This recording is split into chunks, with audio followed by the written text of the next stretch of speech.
The first round of the NBA draft is officially done, and man, there were some storylines. Before going into this draft, there are already some big trades that happened. We have another one during this draft, but the storylines we're gonna get into are pretty insane. Start off with the biggest surprise of them all. To absolutely nobody, Cooper Flagg goes number 1. Here's the thing. I don't believe in conspiracy theories, but this is probably one where I'm very close to believing because there ain't no way Dallas Mavericks got good karma for trading away Luka Doncic. All right. So the Dallas Mavericks were auto-dubbing whoever had the number 1 overall pick, but in this case, the Dallas Mavericks, they were auto-W this draft because you're getting a franchise star, a guy who led Duke in every important statistical category, right? If it wasn't for a choke job at the end by a team, he should be a national champion as long as they didn't choke against Houston in the Final Four. This dude is as advertised. This dude, as a 17-year-old, somehow was the best player in a practice consisted of Team USA, the Olympic Team USA roster that had LeBron, KD, Steph, and all these guys, right? Cooper Flagg is legit. Cooper Flagg is going to be the new franchise guy for the Dallas Mavericks. And at the end of the day, whoever was going to get him was going to be an auto dub. In this case, it was those pesky Mavericks that somehow Nico Harrison got rewarded with Cooper Flagg.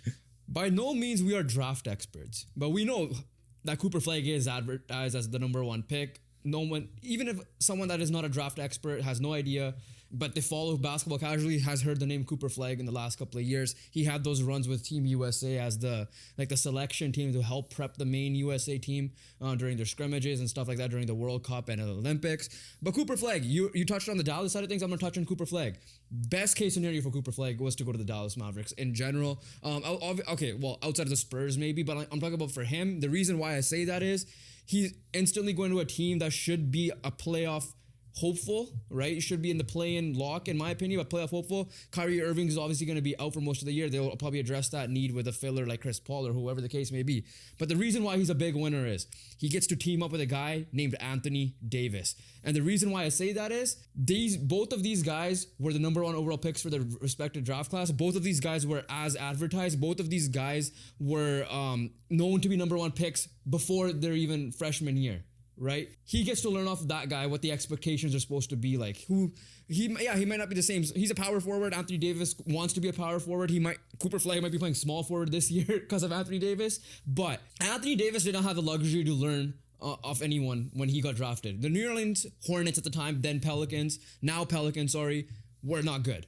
All right, up until they've made some trades, Drew Holiday came in, and then obviously Boogie Cousins before he got injured. He did not really have anyone to learn off of, really, right? Flagg's dubbed up. Flagg's in a situation where he's in a win-now team, right? Flagg's in a situation where he gets to learn off of Anthony Davis, and he doesn't have to waste his years away. Like for example, if the Charlotte Hornets or the Utah Jazz even won the lottery this year, he probably would have been he probably would have got his reps in, don't get me wrong, we don't know how long or quick he would have been like how Paolo Banchero was to get to that spot. Here's the best way. Cooper Flagg is going to play with 3 Hall of Famers. Simple as that. Yeah. Kyrie Irving, Klay Thompson, and now Anthony Davis, right?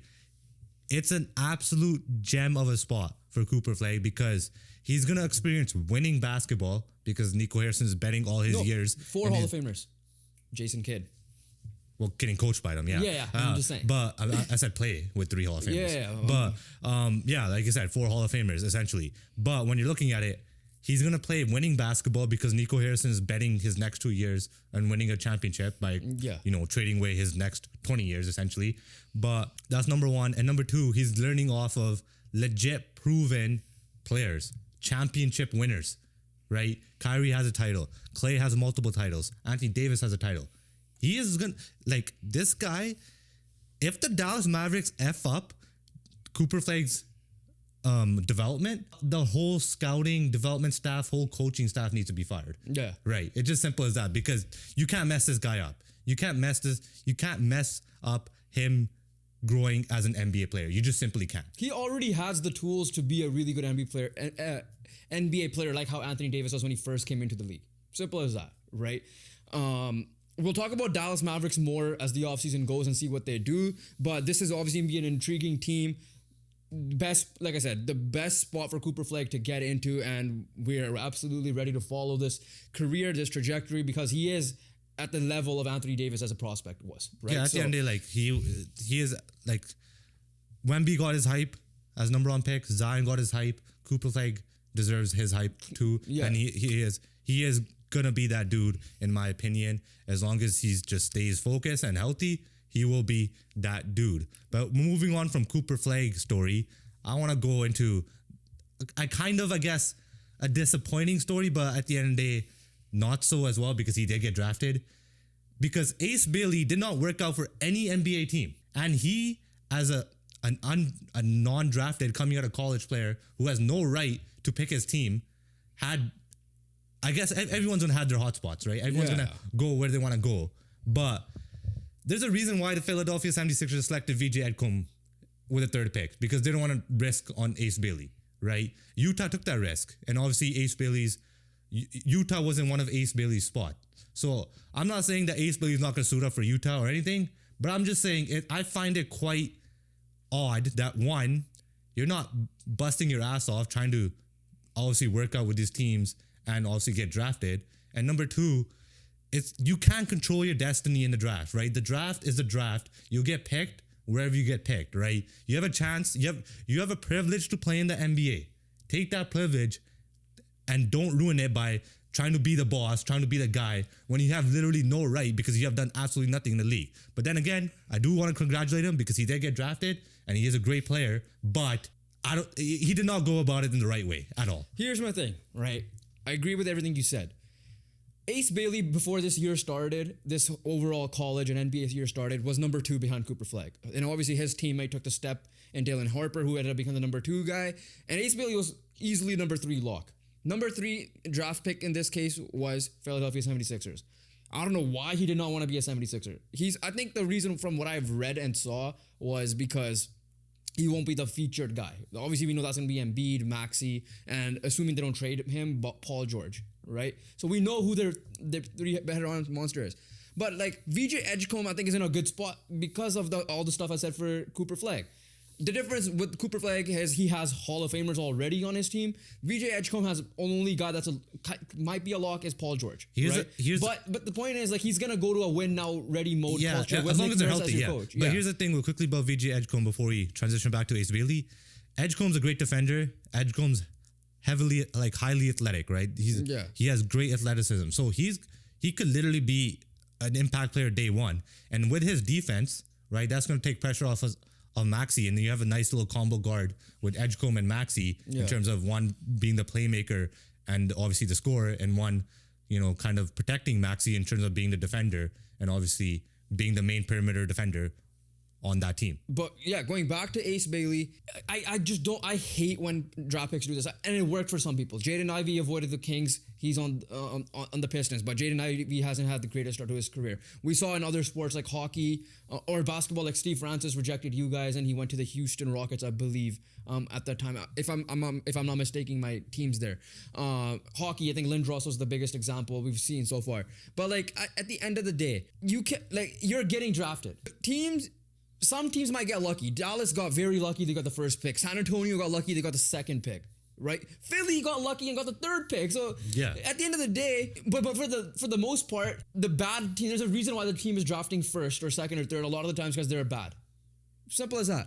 So, and it's your job to be the face of that franchise and move on. So the fact that he only wanted Washington, which makes no sense to me, because Alex Sarr was drafted there second last year. Alex Sarr himself wanted to avoid the Hawks as well, even though although he did have a good rookie year. He wanted the New Orleans Pelicans. Once again, they already have a lot of pieces there. They made a trade with Jordan Poole as well earlier. And then you wanted Brooklyn Nets, I think was his favorite spot at 8. Utah took the risk. If I'm Utah is trying to go to the next step as well. This guy's a bucket. Right, he's a small forward, so he can play alongside Lauri Markkanen. Maybe Lauri Markkanen gets traded. I don't know, but for you to come out and not work out, to ruin your draft stock, you could get the money is also higher if you're a higher pick. So at least get your bag, as well on top of that. Just So I don't know who his advisor is, his agent is, what happened there, and saying that like, hey, this is what he's trying to do and trying to make this guy fall. I'm all for player empowerment, but not as a guy who's not even been in the league yet. You've done nothing, right? As simple as that. You still got to prove everything and what you are as a basketball player, and obviously that could only get done when you're in the NBA. But yeah, like that's at the end of the day, you still we're not questioning his passion for the game, because obviously he's spent all his life just to get to his point, right? He's gotten drafted. Let's see what he does. But at the end of the day, like, that's not the way to go about it at all. He's got praise from Giannis. He's got praise from Kevin Durant. So yeah, no doubt about it. He's gonna be a stud. But is he gonna play for the Utah Jazz? Let's see. That's gonna be the storyline going on, right? If you guys are NFL fans, Shamar Stewart situation, but that's more on the Bengals, I think, than it is on Shamar Stewart. We've seen like stuff like that where there's an issue after you got drafted, right? Yeah. So that's gonna be like one of the main storylines, in my opinion, to follow in the next couple of weeks after the draft. Let's move on to your Toronto Raptors at the 9th pick. And everybody thought when Malawach fell to 9 that it was the perfect Raptor spot for 2 reasons. 1, you get a big man, rim protector. And 2, the African ties, him being Sudanese. I don't know how you say, from South Sudan. I'll just say that. Yeah. Obviously, we know what work that Masai Ujiri does with the Giants in Africa, I believe it's called. But like the African basketball players, you obviously did that with Christian Koloko in the second round a couple of years ago. Obviously, Pascal Siakam being a big one, and so on and so forth. So the fact that Colin Murray Boyles got drafted here was a little bit surprised, not because he's a bad basketball player. It's because we all thought that Malawach, the second he dropped, because we even thought he would have went, like his range was very big in the top 10, in my opinion, right? He could have easily went Philadelphia maybe not, but like as from 4 to like whatever 10 where he ended up going. But going back to Colin Murray Boyles again, I'm not gonna say I know the guy too much. All I know is he went to South Carolina. All I know is he's a good basketball player, which is why he got drafted. Obviously, his reaction, people overblown it. Yes, it seemed like he didn't want to be a Raptor, but that could also be a reaction of like, F it, I'm here finally, right? Like that type of reaction. But the reason why, for me, I'm gonna go on a tangent here, then I'll let you as a Raptor fan go. How many wing type of players do you need? Is my biggest question I have for you. Bro, okay, it's as simple as this. We're gonna be saying the same thing, so I'm just get this off my chest, go. Right? Malawach was there, right? When you're a team that's pretty shit at rebounding, you take a 7'1" center that protects the rim. I think 7'2". Even better. Yeah. All right. Malawach to the Toronto Raptors was literally a match made in heaven, right? And no disrespect to CMB, right? We're already on a initial basis, I guess, now. But look, I love the guy's game. He is a great defender, right? He's at the end of the day another Scotty Barnes, essentially, kind of. Coming in Scotty Barnes, obviously not Scotty Barnes at the moment. But when you're looking at it, he is the highest drafted South Carolina player as well. So props to him. Props to him. Like, I am not pissed off that we got a good player. I'm not pissed off that we got a great defender, right? I'm not pissed off because this guy could make an impact right away with his defensive abilities. People that have good defense and good athleticism can make an impact right away, and they could develop their offensive game as their career goes on. So, but like, look, I wanted Jalen Suggs over Scotty Barnes because at that time, I thought we needed a point guard bad, right? And obviously we picked Scotty Barnes, but at that time we didn't have like 6'7", 6'10" range winger players, right? Now we do. You have RJ Barrett, you have Brandon Ingram, you already have Scotty Barnes, who's literally CMB, essentially. You already have Jonathan Mugbo, who's I guess labeled as a center, but he's not a center because Jacoby Walter is going to play in the 2 or 3 spot as well. So like this position is overloaded already, and you decide to add to that, right? Again, you added a good player, you added a great player, you got a guy that could, make an impact for you, right? I'm not against that. But when it comes to some situations, you got to draft the guy that fits you. And it's not like Malawach at 9 was a reach, right? Malawach at 9 is like, at the end of the day, the perfect spot. It's as simple as that. So, and the Raptors were in a situation where they had the fit and the perfect and somewhat the best player available in that situation, but they just decided to go with, I guess, the best player available approach for them. the best player available for them was obviously Malawach, but the best player in their eyes is CMB. And that's an issue just because if we've seen this team when Jakob Poeltl goes down, that's when they get smoked because this team's already bad at rebounding the basketball, right? And already bad at rim protecting. So I just don't understand why CMB would be a better fit. I'm not saying he might be the better player, right? We might be wrong about this. But at the end of the day, Malawach was going to come in, make a big impact, right, quickly. Yeah, no, like for me, it's not, at the end of the day, their identity is clearly 6'7" to 6'10" wings. Don't get that part. But again, like the other issue with the Raptors is they're trying to go win now mode, which is concerning to me because they're trying to find their next Kawhi Leonard with the Kevin Durant moves and stuff like that. The problem with that is before you got Kawhi Leonard, one, you're able to finesse a trade because you got Danny Green part of that trade as well. All respect to DeMar DeRozan. He obviously isn't Kawhi Leonard. Obviously, funny enough, Jakob Poeltl was part of that trade. And it was a 29th pick. But your team prior to that was like a 50-win team, regardless, right? You just upgraded your best player for another best player. Essentially, that's the best way to put it. This Raptor team was a 30-win team. They did not make the playoffs. So the fact that I don't know why Masai thinks that Kevin Durant, for example, come in and do the trade. Then I saw a report after Kevin Durant got traded to Houston and before the draft, like, hey, they might be packaging the number 9 pick to try to get Derek White. Derek White is a complimentary player. Derek White is one of the greatest role players there is. Yeah. Derek White is not a superstar player. I'm sorry. Is no by any means no disrespect to Derek White, but he probably knows that he knows what his role is to play elite defense and hit buckets when he needs to hit the bucket, right? If you're gonna make a move like this, you go either after young talent that has very good potential of becoming a superstar that wants to be a Raptor as well. Yeah. Right? Or you go get an established superstar that's close to the age of 30. For example, Giannis, which makes a lot of sense for me at that point. Yeah. Right? If Jokic somehow becomes available, because I don't know why his owner said Jokic might randomly become available or whatever, that's a different story. But like guys like that, right? So like for me, the fact that you guys, at the end of the day, again, I'm not going to drag it out too long, but like the approach is concerning to me. You guys already have overloaded. It looks like RJ Barrett, the Canadian himself, might get traded. You paid Brandon Ingram without seeing him play a minute of basketball in a Raptor jersey. I'm a Brandon Ingram fan. I'll say he'll be fine. But if you're trying to go win now mode, Malawach was the better decision, in my opinion. In their eyes, like at the end of the day, everybody has a different view of who their best player available is at that time. They view CMB. Listen, like Suggs and Barnes for you, Barnes obviously proved to be the better player at the moment and still is, in my opinion. I believe you agree with that as well. Yeah. This might be the same situation for all we know. Like Malawach might go down as one of the greatest role player big men there is. He might not be a superstar.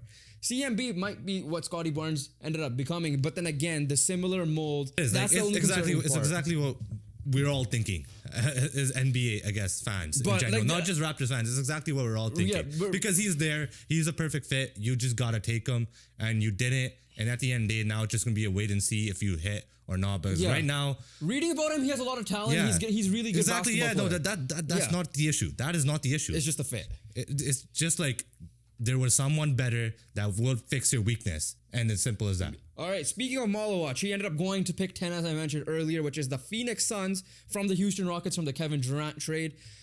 And perfect pick for them because they fit for them because they needed a center, right? They only had Nick Richards on the roster at the time. But a little head scratcher for me was because right after they made this pick, they ended up trading for Mark Williams for the 2029 first-round selection and this year's 29th pick, which obviously later on ended up being Liam McNeely from UConn, right? So that's the head-scratching part. So they have an overload at center now, which makes, I think, Nick Richards expendable. Mark Williams needs a new contract. Mark Williams was obviously famously known to be a Laker for a couple of days before he failed the physical. This package was a lot cheaper than the Lakers package for sure because we threw in obviously Dalton Connect in there. Listen, I like it for Phoenix that like they addressed the center need. Common Malawach can learn from it if assuming he passes his medical this time, Mark Williams, if he doesn't work out, whatever, you have a guy in the wings that can learn, develop as well. But it's just a head scratching that you went two centers in the span of like 2 minutes. Here's the thing. The Phoenix Suns do not like Yusuf Nurkic so much that they decided that screw it, we want a solution at center. So why not just get every center available? Yeah. Why not get every 7-foot center available, essentially? Look, I guess, obviously one of them is going to be expendable, but we've seen teams do double big lineups, right? Obviously, these guys are not going to space the floor well. Yeah, exactly. So it's not going to work together. But at the end of the day, having a good rotation of bigs is very important in the league still. And it's proven, heavily. OKC Thunder went out and got Isaiah Hartenstein because they felt like they were undersized, and he was a big impact on why they won the NBA championship. And they got another center in this right? draft. Exactly. Miles Turner obviously was a big impact for the Indiana Pacers, one of the reasons why they were in the NBA Finals. So when you're looking at it, centers help. As simple as that. And obviously Yusuf Nurkic wasn't going to be a solution.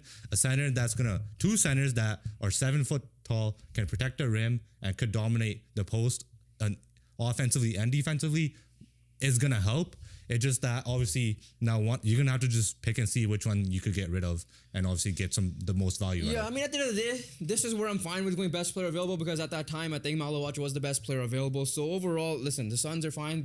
Suns are rebuilding. Retooling. I wouldn't say rebuilding, but the Suns are the Suns, and I don't know what the hell they're doing, but right now I'm assuming they're rebuilding. I thought that they might move this pick. Who knows? Because we still have a day 2. When this video drops, a day 2 we should be going on later on this day. But yeah, no, overall, like it was definitely a head scratching moment because they got 2 centers. But at the end of the day, I don't think it's the worst thing. This is definitely not the worst thing. Exactly. Yeah. The biggest shocker comes at pick 16. Where the Memphis Grizzlies made the pick, but it's for Portland, that they got Yang Hansen from China, a center. The problem was, again, he was projected to go to the second round. So it was talk about a reach, essentially, is what I'm saying. Everybody dropped for shockers. Shams literally said it was a massive shocker. Again, this guy can be a great player. We don't know. That's the beauty of the draft. You don't know. Like, he could be the biggest draft expert in the world and still be dead wrong on the positive side and on the negative side, right? And this guy, Portland, felt like they see something in the guy, even though, yes, they have Donovan Clingan, DeAndre Ayton, and Robert Williams. Again, another team that might have expendable people. That's what you call an overload of centers. Exactly. You bring the guy in, you believe, I get it. You may have tried to trade it back even more because they traded with Memphis. You can only do so much. Like, for example, Patrick Williams, you could have easily traded back. Chicago maybe have tried to trade it back, but if you can't trade back, then what are you going to do? Let the player slip? No, you take the guy, right? As concerning as it can obviously, be. When you look at the range of, like, second round pick is obviously a massive head scratcher. Yeah. But at the end of the day, I'm not going to say too much, right? Because one, I don't even know the guy and I don't know how he plays like. Yeah. And number 2, people literally booed Kristaps Porzingis out of the building when he got picked. And he was 4th. So let's just wait and see, I guess. Exactly. Right? And Kristaps Porzingis, yes, he's on a new team, but he's still only reason he is because Boston needed to clear cap space. Is the main reason why. I know there's been a lot of misses as well when it comes to these picks. Not everyone turned out to be Kristaps Porzingis, but looking at this, obviously you can't, like, the only takeaway you have right now is just massive reach, and we'll just see what happens later. Unless you have your own winner, before we go on our collective winner that we decided before we hit record, shout out to Will Riley, because we're Canadian.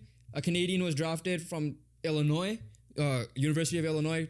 According to this, it's Utah. I'm not sure if there's any more trades to this. All right, I'm just looking at the list right now. But yeah, Will Riley, a Canadian, the only Canadian to be drafted in the first round as well. And before we close out our video with our biggest winner, we already had a couple of trades. We're not going to get into it too much here, but let's see if more trades can potentially happen. So make sure you guys comment down below what trades you would like to see on day 2 of the draft, as well as free agency coming up next week as well. But I think our collective winner is very easily, for me, it's the San Antonio Spurs. I don't know if you'll disagree with that. Yeah, no, I can't knock with the So Spurs. they took Dylan Harper with their second pick, and then they took a guy named Carter Bryant, who I heard a lot about, and he fell to 14, just at the end of the lottery there. Yeah, I can't knock what the Spurs done. Exactly. You can't knock. You can't knock what the Spurs done. The Spurs got an A in this, obviously, first round in this draft already. Doesn't matter what the hell they do anymore, because they're dubbed up. They got 2 players that couldn't make an impact for them right away. They have made all their picks and assets. So yeah, I 100% agree with you. They have obviously an overload at point guard. Kind of, he's a point guard shooting guard. You have Stephon Castle, De'Aaron Fox, and now you have Dylan Harper. Dylan Harper can come off the bench to start to see how it ends up going. And maybe they, like I said, Spurs are destined to make a big trade, whether that be Giannis or they were obviously in on Kevin Durant. So maybe one of those guys might end up moving. De'Aaron Fox does need a new contract as well. So there's that. You get another wing player in Carter Bryant, which makes Devin Vassell and Keldon Johnson, again, to be used as salary and good players for another potential trade down the line. Overall, this team is starting to become that early OKC Thunder team. Yeah, 100%. The difference being Shea ended up developing into a superstar caliber player. They have a generational talent. As long as he's healthy and Victor Wembanyama, he should be a superstar even right now, heading into next year. Again, as long as he's fully healthy going in there as well. So this Spurs team, expect them to probably make a jump because they got 2 studs in this draft as well. And one last shout out I want to do before we officially close it out. The Brooklyn Nets made 5 picks in this draft, first round picks in this draft, which is a record, I believe. So we'll see what ends up happening with there. Are they going to make a move or not? But it's crazy to see that. Yeah, the same Brooklyn Nets that gave up all their picks, right, like 10 years ago to the Boston Celtics. But obviously Spurs is our winner, 100%. But I just got to say this, right? It may be rigged. It probably is rigged. But Cooper Flagg is the biggest winner. The Dallas Mavericks are the biggest winner. It's just simple as that. There's no ifs, ands, and buts about it. Both Dallas and Cooper Flagg are the biggest winners of this draft. The Dallas Mavericks are the most improved team coming out of the draft because you're getting a guy like Cooper Flagg who literally does everything. And again, he's set up for success. The Dallas Mavericks got their Luka replacement, just like that. That's why I guess you get awarded for trading your biggest. They're the obvious winner. Star. That's why I didn't want to say them. But yeah, no. At the end of the day, that has to be said, and that is my winner, and that is you could say the Spurs, but for me, it's the Dallas Mavericks and Cooper Flagg. And there's literally I can't speak around. No matter how obvious it is, I have to still pick it. Comment down below what your team did in this draft. Do you like the team pick that made? Comment down below what storylines you're looking forward to coming from this draft class going into day 2 and into the next season. Our reaction to the Kevin Durant trade is popping up right now. Make sure you guys check out that video as well. Hit that subscribe button. More content coming to you soon, and we'll catch you guys in the next one. Peace.